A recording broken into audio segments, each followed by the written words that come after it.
It was a July day in 1988, and I was down in County Kildare in a small town called Athy. I was doing a bit of work down there with a therapist. I was 42 years of age. Everything in the world that I owned fitted into a carrier bag. I'd spent a lifetime struggling with alcoholism and depression. I'd lost everything that I cared about in my life. Everything that was dear to me, all the people I had loved had fled from me. I knew that things would either change or I would die. I knew that. The plan for that day was that I was invited to walk out into nature and to, instead of thinking, to just observe and just to see where I was led.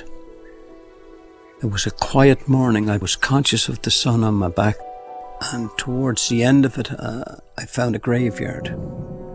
There were black wrought iron gates with rust on them. And I seemed to be drawn to the far end of the graveyard. And when I reached there, I saw nothing only like a rock face, very rough, very broken, almost a violence about it.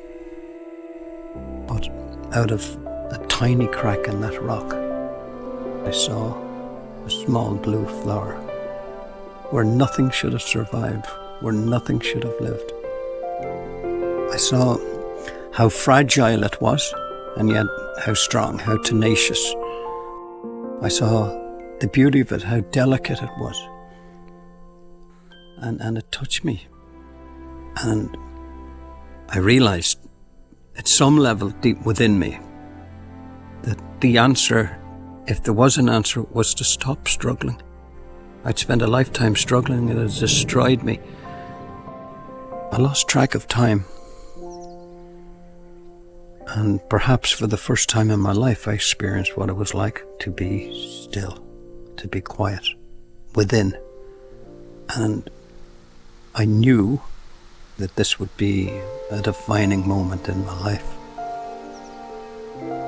Today, when things are dark and when things are lost and when I'm full of anxieties and I'm full of fears and I'm full of doubts, if I'm still and I allow myself to be brought back to that day in the graveyard inside in Kildare, and I see the little blue flower again in my mind, I know that everything will be okay.